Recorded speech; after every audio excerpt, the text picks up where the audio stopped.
মৰমৰ ছাত্ৰ ছাত্ৰী, আজি আমি পঢ়িম অসম জাতীয় বিদ্যালয়ৰ অষ্টম শ্ৰেণীৰ গণিত চেপ্টাৰ নাম্বাৰ 1। তো ষ্টুডেণ্টছ, এইটো চেপ্টাৰৰ আগত আমি 7 নম্বৰ চেপ্টাৰটো পঢ়িছোঁ, বৰ্গৰ সংখ্যা আৰু বৰ্গমূল। সেই চেপ্টাৰৰ সকলোবোৰ অনুসলনিৰ অংক তোমালোকক আমি কৰি দিছোঁ, তোমালোকে চাই ল'বা, এইটো ভিডিঅ'ত লিংক দিয়া থাকিব। আজিৰ পৰা আমি তোমালোকক চেপ্টাৰ নাম্বাৰ 1টো পঢ়াম। চেপ্টাৰ নাম্বাৰ 1টো কি হ'ল? সংহতি ছেটছ। ইয়াত আমি তোমালোকক কি কৰিম? ধাৰণাৰ সহায়ত উদাহৰণৰ অংকবিলাক তোমালোকক আমি চিৰিয়েল বাই চিৰিয়েল কৰি দিম। তো চোৱা ষ্টুডেণ্টছ, তোমালোকে ধাৰণাবিলাক লৈ লোৱা বা কনচেপ্টবিলাক লৈ লোৱা। ক্লাছ 8 চেপ্টাৰ নাম্বাৰ 1 সংহতি ছেটছ বুলি কয়। চেপ্টাৰ কি 1। আমি প্ৰথমত শিকিম সংহতি কাক বোলে, ছেটছ কাক বোলে। চোৱা, উত্তৰ লিখিছোঁ আমি, সুসংগঠিত বস্তু বা পদৰ বা সংগ্ৰহকে সংহতি বা ছেট বোলা হয়। বুজি পাইছা? ইয়াৰ আমি উদাহৰণ লৈছোঁ। চোৱা উদাহৰণ, অসমৰ জিলা কেইখনৰ সংগ্ৰহ। এইটো কি হ'ব? আমি জিলা কেইখনৰ সংগ্ৰহ কৰিব পাৰিম, এইটো এটা সংহতি হ'ব। তাৰ বিপৰীতে যদি কয় যে অসমৰ জিলা ভাল লগা জিলাবোৰ, চোৱা আমাৰ ইয়াৰ ভিতৰত কি 5টা ভাল লাগিব পাৰে, নালাগিব পাৰে। তোমাৰ কি ভাল লাগিব পাৰে, নালাগিব পাৰে। তেনেহ'লে কি এই ভাল লগাটো কি ইয়াত সংহতি নহ'ব। তাৰপিছত কি কৈছা? ইংৰাজী বৰ্ণমালাৰ বৰ্ণবোৰৰ সংগ্ৰহ। ইংৰাজী বৰ্ণমালা আমি কিমান জানো? 26টা জানো।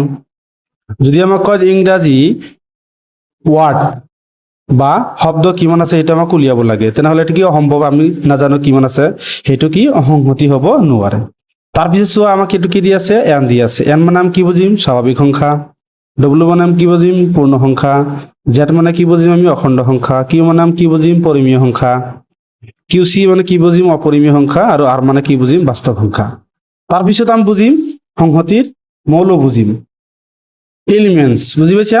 সংহতিৰ আমি মৌল বুজিম। যিবোৰ উপাদানেৰে সংহতি এটা গঠন হয়, সেই উপাদানবোৰকে সংহতিটোৰ মৌল বোলে। আমি উদাহৰণ লৈছোঁ, প্ৰতিটাৰে কি উদাহৰণ আছে। Let a is equal to কিমান আছে? 10তকৈ সৰু স্বাভাৱিক সংখ্যা। 10তকৈ সৰু স্বাভাৱিক সংখ্যা কিমান আছে? 1 2 3 4 5 6 7 8 9। এই প্ৰতিটা এটা কি মৌল, তেনেহ'লে ইয়াত মৌলৰ সংখ্যা কিমানটা আছে? 9টা আছে। বুজি পাইছা? এইটো কি এটা মৌল, ইয়াৰ প্ৰতিটো কি এটা সংখ্যা মৌল হ'ব। তাৰপিছত আমি কি শিকিম? যে সংহতিৰ প্ৰকাশ। সংহতিৰ পদ্ধতি দুটা আছে, এটা হ'ল তালিকা বা ৰস্টাৰ পদ্ধতি। তালিকা মনত ৰাখিবা। 2 নম্বৰটো কিমান আছে? বিধি নিৰ্দিষ্ট বা সংহতি গঠক পদ্ধতি। বুজি পাইছা? এতিয়া আমি শিকিম 1 নম্বৰটো তালিকাকৰণ পদ্ধতি বা ৰস্টাৰ পদ্ধতিটো কি। চোৱা, আমি লিখি লৈছোঁ তালিকাকৰণ বা ৰস্টাৰ পদ্ধতি। যিবোৰ পদ্ধতিত সংহতিৰ মৌলবোৰক কুটিল বা দ্বিতীয় বন্ধনীৰ মানে এইটো বন্ধনীৰ ভিতৰত থাকে আৰু প্ৰতি দুটা মৌলৰ মাজত এটা কমা থাকে, এই কমাটো থাকিব, তাক তালিকাকৰণ বা ৰস্টাৰ পদ্ধতি বোলে। মানে এনেকৈ মনত ৰাখিব পাৰা, তালিকাকৰণ পদ্ধতিত কি হ'ব? কুটিল বন্ধনী বা দ্বিতীয় বন্ধনী থাকিব, আৰু প্ৰতি দুটা মৌলৰ মিডলত কি থাকিব? মাজত কি থাকিব? কমা থাকিব।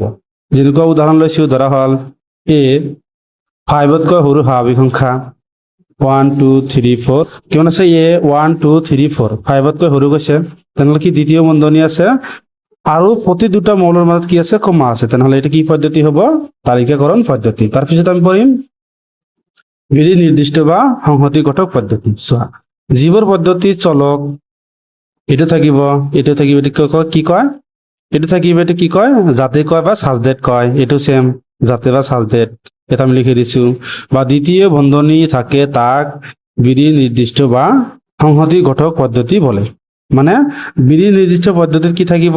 চলক থাকিব, এক্স ৱাই জেড থাকিব, যিকোনো থাকিব, সাজডেট থাকিব, তৃতীয় বন্ধনীটো থাকিব। সেই বন্ধনীটোক আমি কি কৰিম?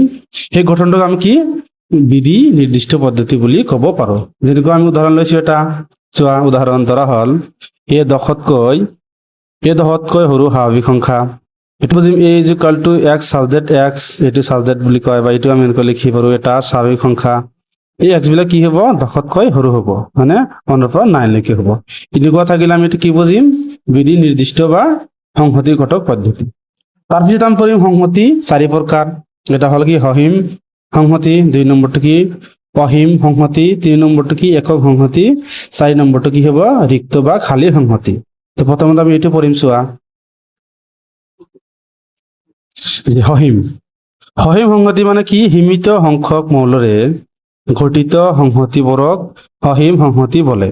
যেনেকুৱা এক্স ইজ ইকুৱেল টু কিমান লৈছোঁ? এক্স ৱাই জেড, সীমিত আছে তিনিটা আছে এটা আমি কিমান বুজিম 5তকৈ সৰু যুগ্ম সংখ্যা কিমান জানো 2 4 জানো এটা কি সীমিত আছে তেনেহলে ইয়াক আমি কি বুলি কম অসীম সংহতি এতিয়া আমি পঢ়িম অসীম সংহতি চোৱা আমি 2 নম্বৰ পঢ়িম অসীম সংহতি জীৱৰ সংহতি অসীম সংখ্যক মৌলৰে গঠিত তাক অসীম সংহতি বলে যেনেকুৱা a = x such that x belongs to কি n belongs to মানে কি x ৰ মান বিলাক n ৰ ভিতৰত থাকিব বা অন্তৰ্ভুক্ত এটা কিমান হ'ব 10 ৰ সমান বা 10 তকৈ ডাঙৰ কিমান আছে আমি নাজানো 10 11 12 13 14 কিমান লৈকে আছে স্বাভাৱিক সংখ্যা আমি নাজানো তেনেহলে এইটো কি হ'ব অসীম সংহতি বা এনেকুৱা আছে 0 -1 -2 -3 ... কিমান লৈকে আছে আমি নাজানো এইটো কি হ'ব অসীম সংহতি বুজি পাইছা তাৰপিছত আমি পঢ়িম সংহতিৰ মাত্ৰা এটা অসীম সংহতিত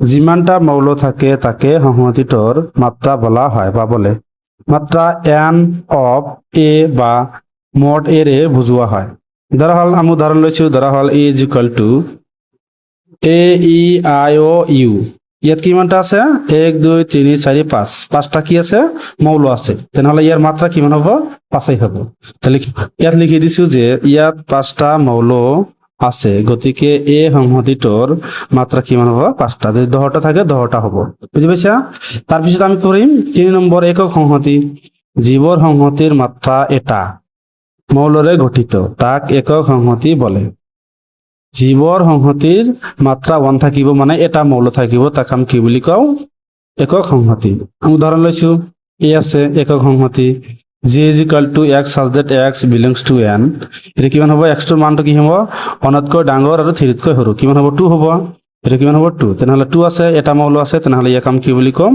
একক সংহতি তাৰপিছত লাষ্ট আমি পঢ়িম ৰিক্ত বা খালী সংহতি জীৱৰ সংহতিত প্ৰকৃততে এটা মৌল নাথাকে তাক ৰিক্ত বা খালী সংহতি বলে এটা মৌল নাথাকে চোৱা কি আছে f = x such that x belongs to n x ৰ মানটো কি হ'ব n ৰ ভিতৰত থাকিব x <1 স্বাভাৱিক সংখ্যা কি আমি জানো এটা কি n টো কি জানো স্বাভাৱিক সংখ্যা এটা কি থাকিব x ৰ মান থাকিব চোৱা কোনতকৈ সৰু স্বাভাৱিক সংখ্যা নাই এটাও নাই কোনতকৈ সৰু স্বাভাৱিক সংখ্যা নাই তেনেহলে কি এটাও নাই তেনেহলে এটা কি হ'ব ৰিক্ত বা খালী সংহতি বুজি পাইছা এতিয়া আমি তোমালোকক উদাহৰণ নম্বৰ 1 টো কৰি দিম চোৱা আমি উদাহৰণৰ পিছৰৰ অনুসলনিৰ অংকবিলাক কৰি দিম তো ষ্টুডেণ্ট প্ৰথমত উদাহৰণৰ অংকবিলাক কৰিম তাৰপিছত আমি অনুসলনিৰ অংকবিলাক তোমালোকক সমাধান কৰি দিম তো 1 নম্বৰ উদাহৰণত কি কয় চোৱা সংহতি বুজোৱা সংগ্ৰহৰ দুটা উদাহৰণ দিয়া ইয়াত দিয়া আছে 1 নম্বৰ ভাৰতবৰ্ষৰ ৰাজ্যকেইখনৰ সংগ্ৰহ এটা আমি সংগ্ৰহ কৰিব পাৰিম 2 নম্বৰ কি কৈছে আমাৰ বিদ্যালয়ৰ ছাত্ৰ ছাত্ৰীসকলৰ সংগ্ৰহ